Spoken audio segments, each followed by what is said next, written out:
Sa ngalan ng Ama at ng Anak at ng Espiritu Santo, Amen. ang pagpapala ng ating Panginoong Jesucristo, ang pag-ibig ng Diyos Ama at ang pakikipagkaisa ng Espiritu Santo naway suma inyong lahat. At sumaiyo rin. Ngayon po ay unang Sabado ng buwan. Tayo po'y lumalapit sa ating mahal na Birhing Maria na kaligain at alagaan tayong kanyang mga anak, lalong-lalo na sa panahon ng pandemya. Ginugunita din natin ngayon si Santa Mother Teresa of Calcutta. Matamo nawa natin ang kanyang pusong nagmamahal sa mga nangangailangan. Mga kapatid, aminin natin ang ating mga kasalanan upang tayo maging marapat gumanap sa banal na pagdiriwang. Inaamin ko Sa makapangyarihang Diyos at sa inyo mga kapatid, na lubha akong nagkasala sa isip, sa salita at sa gawa at sa aking pagkukulang. Kaya isinasamo ko sa mahal na Birheng Maria, sa lahat ng mga anghel at mga banal, at sa inyo mga kapatid, na ako'y ipanalangin sa Panginoong ating Diyos. Kaawan tayo ng makapangyarihang Diyos, patawarin tayo sa ating makasalanan at patnubayan tayo sa buhay na walang hanggan. Amen. Panginoon, kaawaan mo kami. Panginoon, kaawaan mo kami. Kristo, kaawaan mo kami. Kristo, kaawaan mo kami. Panginoon, kaawaan mo kami.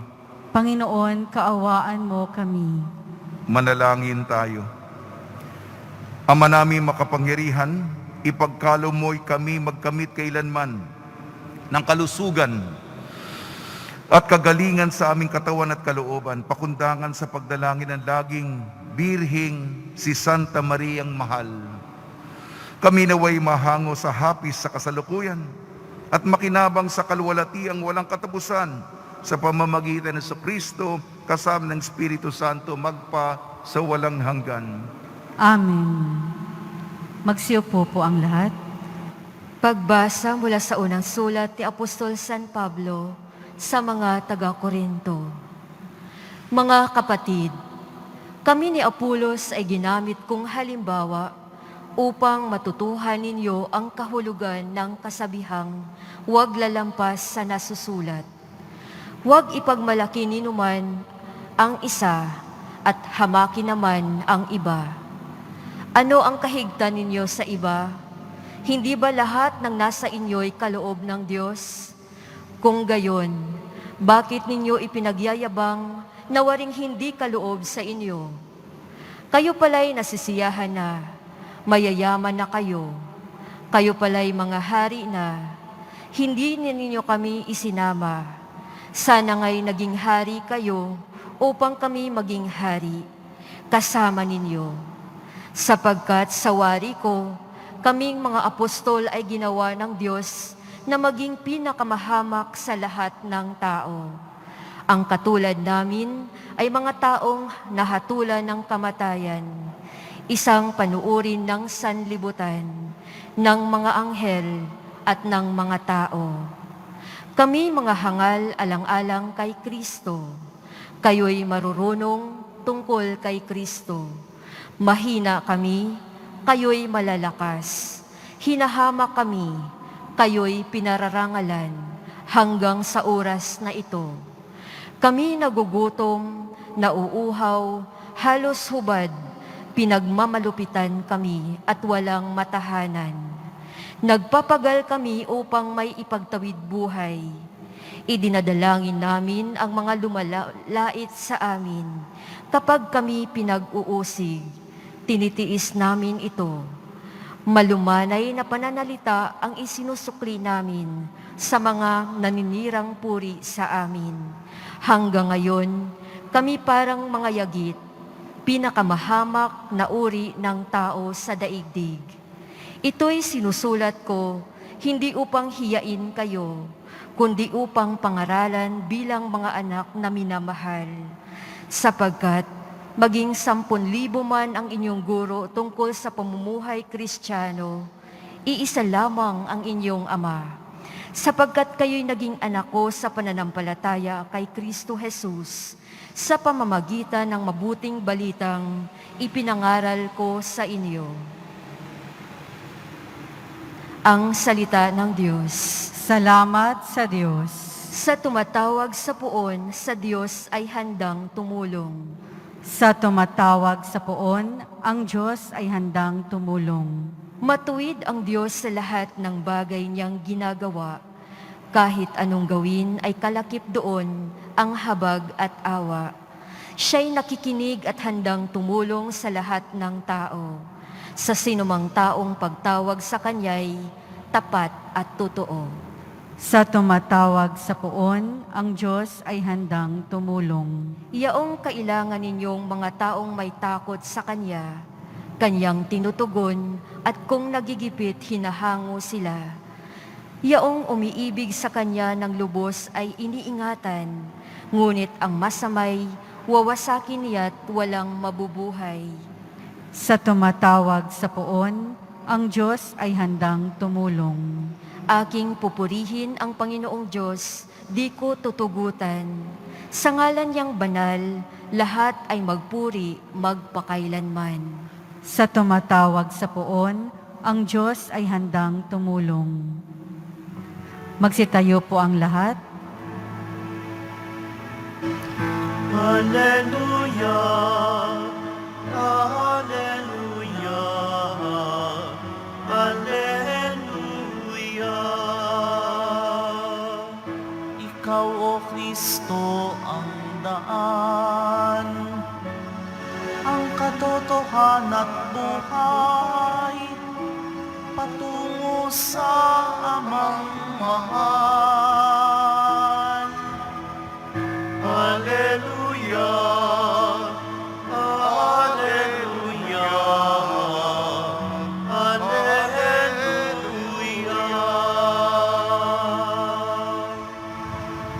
Sumainyo ang Panginoon. At sumaiyo rin. Ang mabuting balita ng Panginoon ayon kay San Lucas. Papuri sa iyo, Panginoon.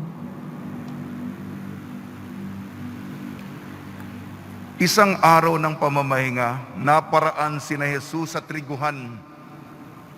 Ang kanyang mga alagad ay nangitil ng uhay at kanilang kinain ng mga butil matapos ligisin sa kanilang mga kamay. Bakit inyo ginagawa sa araw ng pamamahinga ang ipinagbabawal sa kautusan? Tanong ng ilang Pariseo. Sagot sila ni Jesus, hindi ba ninyo nabasa ang ginawa ni David?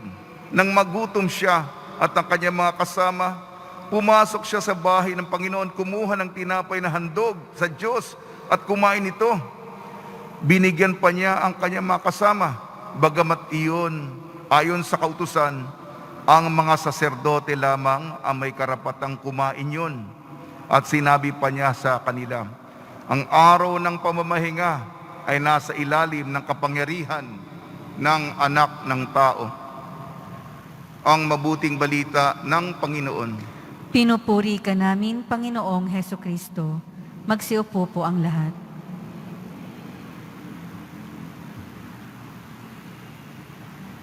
Nawa ay pagkalooban tayo, biyayaan, bendisyonan, at pagkalooban ng grasya ng ating Poong Senyor. Nakakataba po ng puso kahapon, unang Biyernes, bumabalik na ang mga tao sa simbahan at inilabas po natin ang Nazareno dito sa may Carriedo.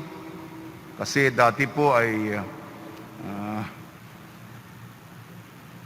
tinatanaw nyo mula sa malayo.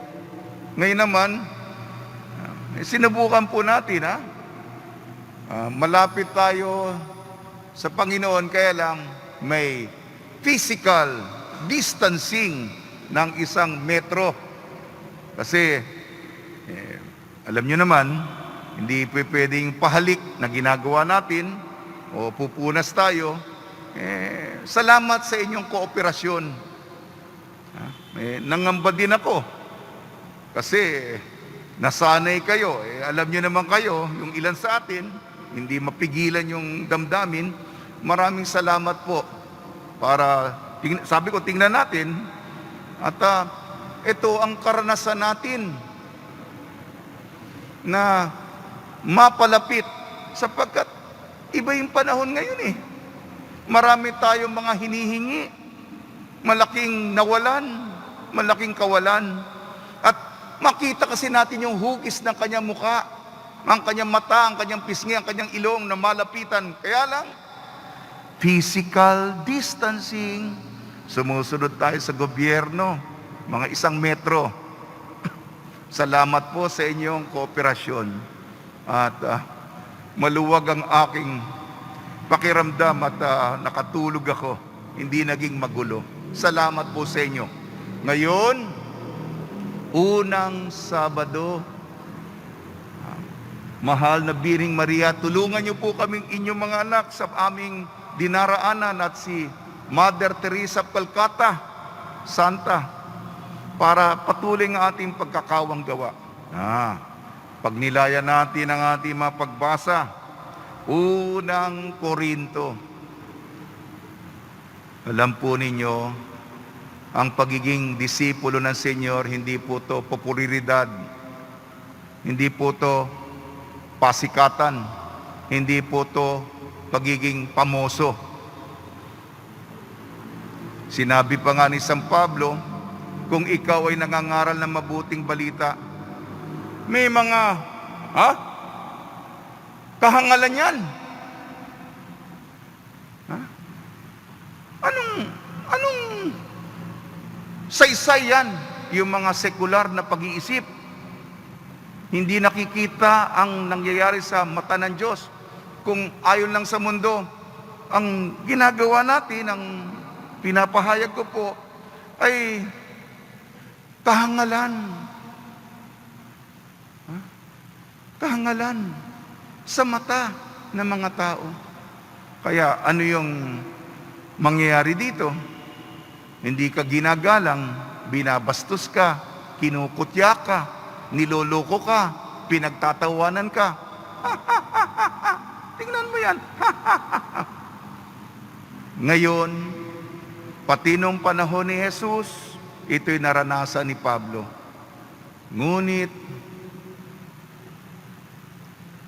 sabi ni Pablo, kung tayo'y kumakapit at naniniwala sa Kanya, hindi mahalaga yung pagkutya ng tao. Ang mahalaga ang ating paglilingkod at pagiging matapat sa Kanya kung tayo'y kalugod-lugod sa Panginoon. Unang pagbasa. Ano yung ebanghelyo natin? Ayon kay San Lucas, si Jesus ay Panginoon ng araw ng pamamahinga. Si Jesus ay Panginoon ng araw ng Sabat. Ba? Kasi ang pangunahing batas ay kaligtasan, kalusugan. Kasi pinakain ni Jesus ang kanyang mga nagugutom na alagad. Kailangan kumain, kailangan mabuhay. Hindi ba nyo nabasa yung ginawa ni David? May tinapay yan, ihahandog. Para lang yan sa mga saserdote, ayon sa batas. Pero ano ginawa ni Haring David? Dahil nagutom ang kanyang mga tauhan, ang kanyang mga kawal.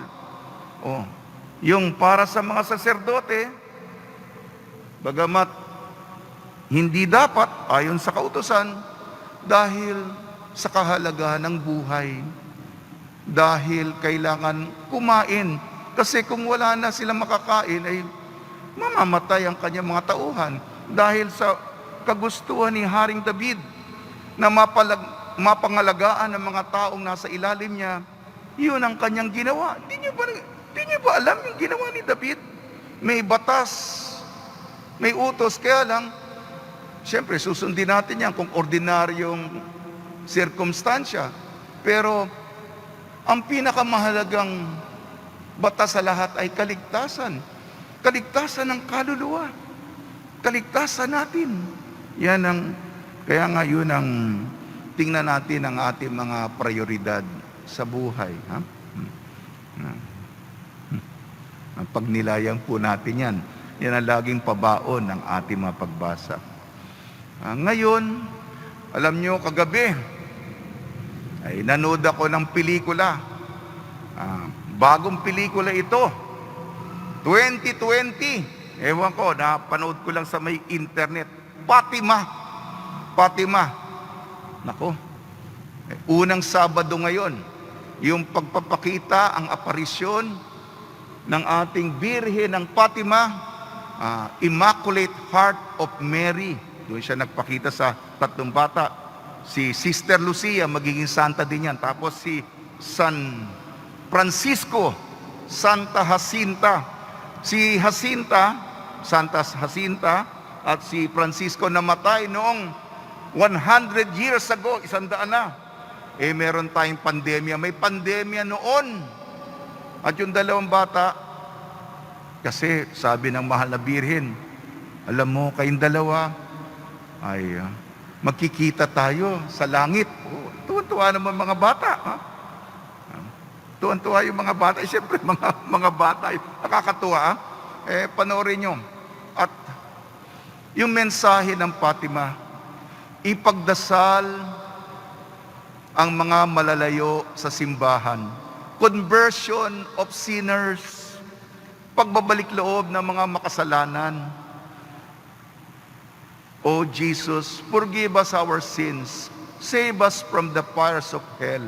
And lead all souls into heaven, especially those who need most of thy mercy.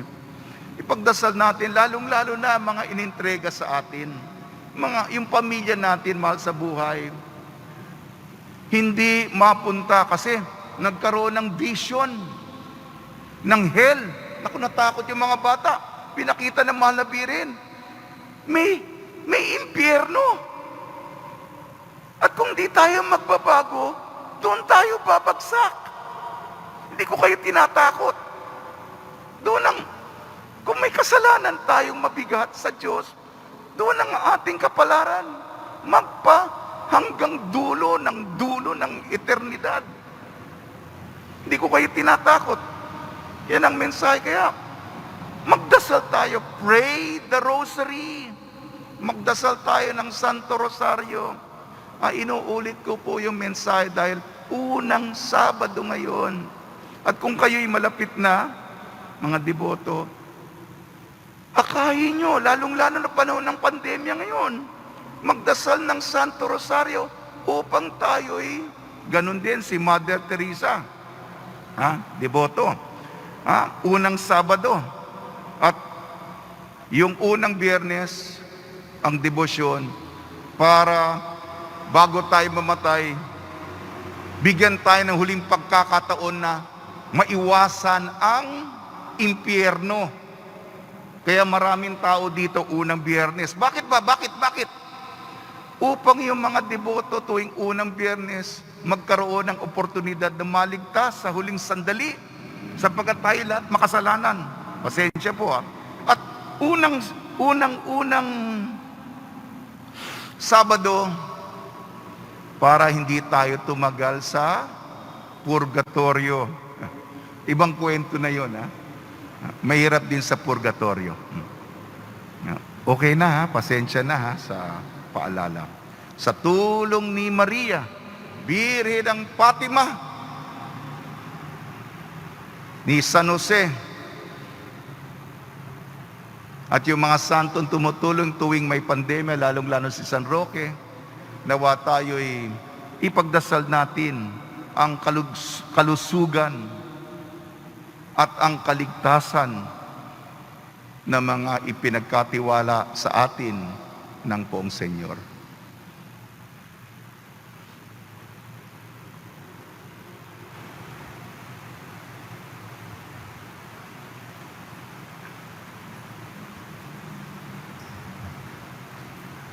Magsitayo po ang lahat.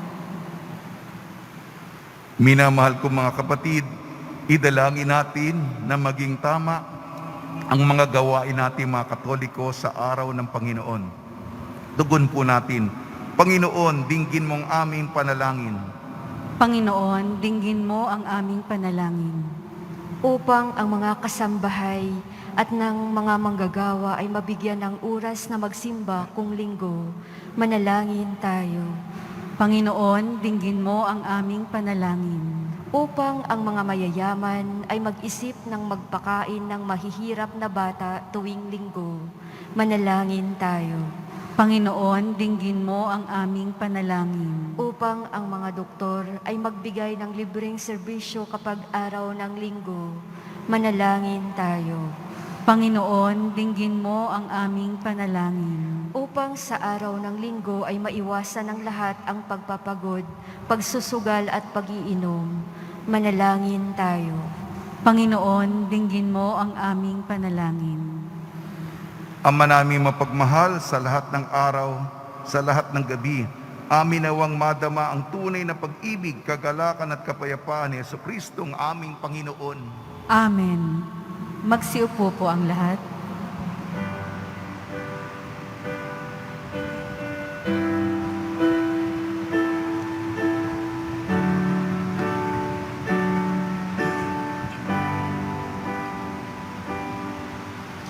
O Diyos, amang di mabilang,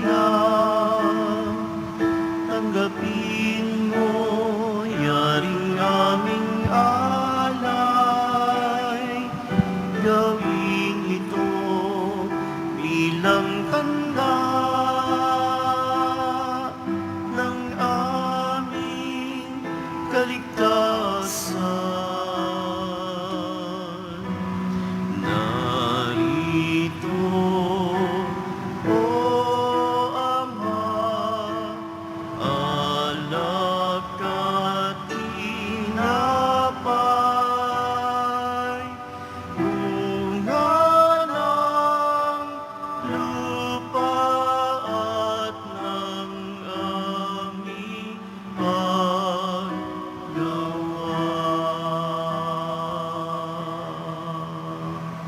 Magsitayo po ang lahat. Manalangin kayo mga kapatid upang ang ating paghahain ay kalugdan ng Diyos amang makapangyarihan. Tanggapin nawa ng Panginoon itong paghahain sa iyong mga kamay, sa kapurihan niya at karangalan, sa ating kapakinabangan at sa buong sambayanan niyang banal. Ama namin lumikha, ang iyong nagkatawan taong anak ay tumutulong nawa sa aming ginagawa upang siya na iluluwal ni Maria nang di bumawas kung di lalo pang nagpaganap sa pagkabirhen ay magpagindapat na kalugdan mo ang aming paghahain sa kapagpapatawad ng makasalanan sapagkat siya ang Panginoon kasama mo at ng Espiritu Santo magpasawalang hanggan. Amen. Sumainyo ang Panginoon. At sumaiyo rin. Itaas sa Diyos ang iyong puso at diwa. Itinaas na namin sa Panginoon. Pasalamatan natin ang Panginoong ating Diyos. Marapat na siya ay pasalamatan. Ama namin makapangyarihan, tunay nga marapat na ikaw ay aming pasalamatan. Bukod mong pinagpalang maging ina ni Jesucristo, ang mahal na birhing nagpupuri at nagagalak sa iyo. Ikaw ang gumawa ng tanang dakilang bagay. Ikaw ang lumilingap sa lahat kailanman. Nilingap mo ang mahal na birhen bilang iyong abang alipin na iyong binigyan ng tungkuling kumalinga sa anak mong manunubos namin.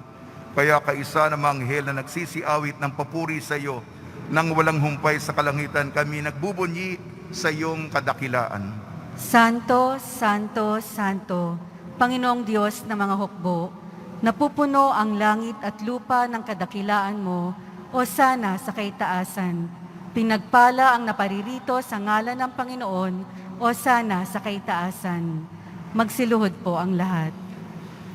Ama naming banal, ikaw ang bukal ng tanang kabanalan. Kaya sa pamamagitan ng Espiritu, gawin mong banal ang kaloob na ito upang para sa amin maging katawan at dugo ng aming Panginoong Jesucristo. Bago niya pinagtiis ang kusang loob na maging handog, hinawakan niya ang tinapay. Pinasalamatan kanya, pinaghati-hati niya yon. Iniabot sa kanyang malagad at sinabi, tanggapin ninyong lahat ito at kanin. Ito ang aking katawan, nihahandog para sa inyo.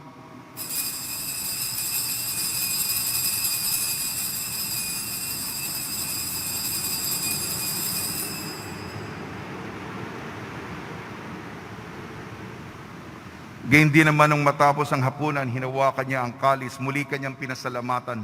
Inibot niyang kalis sa kanyang malagad at sinabi, "Tanggapin ninyong lahat ito't inumin. Ito ang kalis ng aking dugo, ng bago at walang hanggan tipan. Ang aking dugo ni bubuhos para sa inyo at para sa lahat.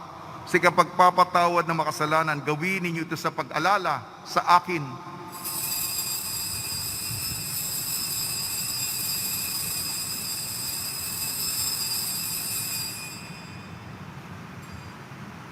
Magsitayo po ang lahat. Ipagbunyi natin ang misteryo ng pananampalataya.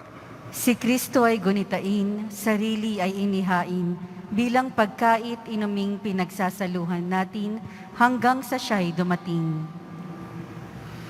Ama, ginagawa namin ngayon ang pag-alala sa pagkamatay at muling pagkabuhay ng iyong anak. Kaya't iniali namin sa iyong tinapay na nagbibigay buhay at ang kalis na nagkakaloob ng kaligtasan. Kami nagpapasalamat dahil kami minarapat na tumayo sa harap mo para maglingkod sa iyo. Isinasamo namin kami magsasalo-salo sa katawan at dugo ni Kristo ay mabuklod sa pagkakaisa sa pamamagitan ng Espiritu Santo.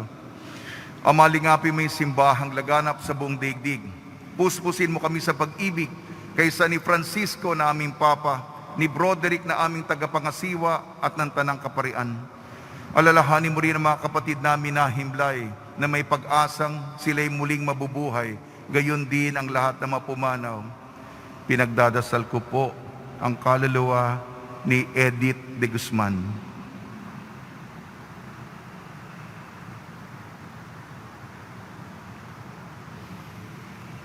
Kaawan mo sila at patuloyin sa iyong kaliwanagan.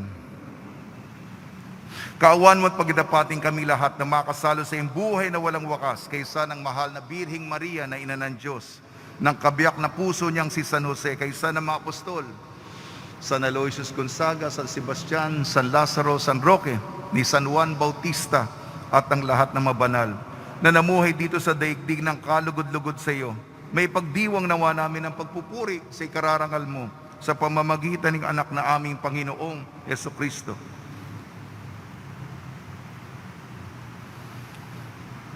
Sa pamamagitan ni Kristo, kasama niya at sa Kanya, ang lahat ng parangal at papuri ay sa iyo, Diyos amang makapangyarihan, kasama ng Espiritu Santo, magpasawalang hanggan. Amen. Sa tagubili naman nakakagaling na utos at turo ng Kristo na Panginoon natin at Diyos, ipahayag natin ng lakas loob. Ama naming sumasalangit ka, sambahin ang ngalan mo, mapasa amin ang kaharian mo, sundin ang loob mo dito sa lupa para nang sa langit. Bigyan mo kami ngayon ng aming kakanin sa araw-araw at patawarin mo kami sa aming mga sala para ng pagpapatawad namin sa nagkakasala sa amin. At huwag mo kaming ipahintulot sa tukso at iadya mo kami sa lahat ng masama. Hinihiling namin kami iadya sa lahat ng masama, pagkalooban ng kapayapaan araw-araw iligtas sa kasalanan at ilayo sa lahat ng kapahamakan. Samantalang aming pinananabikan ang dakilang araw ng pagpapahayag ng tagapagligtas naming si Jesucristo. Sapagkat iyo ang kaharian at ang kapangyarihan at ang kapurihan magpakailanman. Amen. Panginoon Jesucristo, sinabi mo sa iyong mga apostol, kapayapaan ang iniiwan ko sa inyo, ang aking kapayapaan ang ibinibigay ko sa inyo. Tungyan mo ng aming pananampalataya at huwag ang aming mapagkakasala. At pagkalooban mo kami ng kapayapaan at pagkakaisa, ayon sa iyong kalooban, kasama ng Espiritu Santo, magpasawalang hanggan. Amen. Mga kapatid, mga kaibigan, sumainyo po ang kapayapaan ng ating Panginoon. At sumaiyo rin. Magbigayan po tayo ng kapayapaan sa isa't isa. Kordero ng Diyos na nag-aalis ng mga kasalanan ng sanlibutan, maawa ka sa amin. Kordero ng Diyos na nag-aalis ng mga kasalanan ng sanlibutan, maawa ka sa amin. Kordero ng Diyos na nag-aalis ng mga kasalanan ng sanlibutan, ipagkaloob mo sa amin ang kapayapaan. Magsiluhod po ang lahat.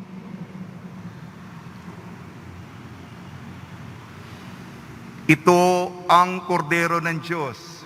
Ito nag-aalis ng kasalanan ng sanlibutan. Mapalad ang mga inayayahan sa kanyang piging. Panginoon, hindi ako karapat-dapat na magpatuloy sa iyo. Ngunit sa isang salita mo lamang ay gagaling na ako.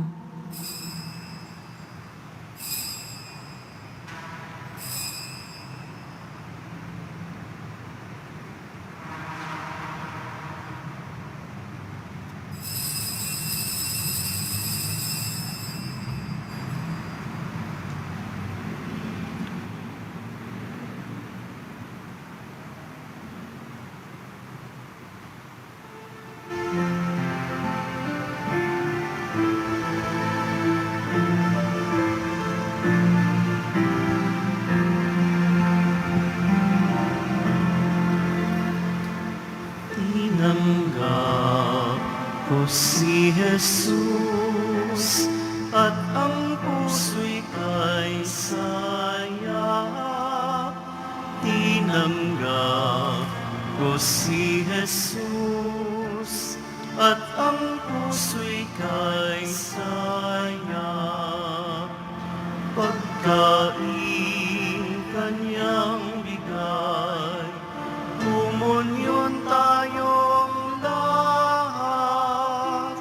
Umiral sa loob ko, buklod tayo sa Diyos. Tinanggap ko si Jesus at ang puso'y kay saya. Tinanggap ko si Jesus at ang puso'y kay saya. Pag-ibig kanyang alay, magsimba tuwing linggo. Tularan si Maria, kapwa natin tulungan.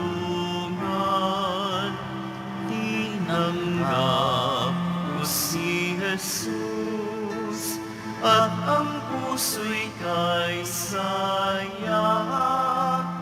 Tinanggap ko si Jesus at ang puso'y kay saya. Pag-asa kanyang taglay, sa langit walang hanggan. Lumakbay Pilipino, yakap tayo ni Jesus. Tinanggap ko si Jesus at ang puso'y kay saya. Tinanggap ko si Jesus at ang puso'y kay saya.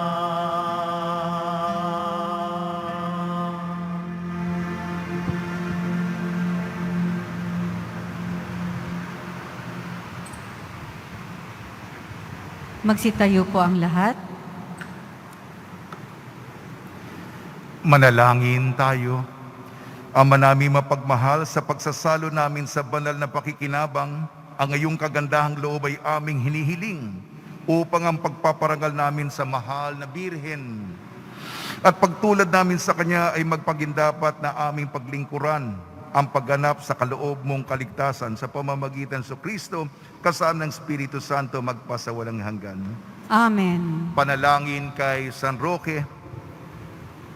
O pinagpalang San Roque, pintakasi ng mga may karamdaman, lingapin mo po ang aming mga kapatid na nasa banig ng karamdaman. Ang iyong pamamagitan ay sadyang makapangyarihan, na nung ikay narito pa sa daigdig, marami ang gumaling dahil sa pag-antanda mo sa kanila ng kamahal-mahalang krus. Ngayong ikay nilulhati na dyan sa langit, na nanalig kaming ang iyong pamamagitan ay lubhang magaling. Ialay mo po sa Panginoon Diyos yaring aming mahinaing, at sa tulong po ninyo ay makamit ang kagalingan ng aming kaluluwa at katawan. Pakundangan sa mga hirap at sakit ng Panginoon sa Kristo at inyo pong mga panalangin. Amen. Senyor San Roque, ipanalangin mo po kami upang kami maiadya sa salot ng COVID-19 at sa mga karamdaman ng katawan at kaluluwa. Senyor San Roque, ipanalangin mo po kami upang kami maiadya sa salot ng COVID-19 at sa mga karamdaman ng katawan at kaluluwa.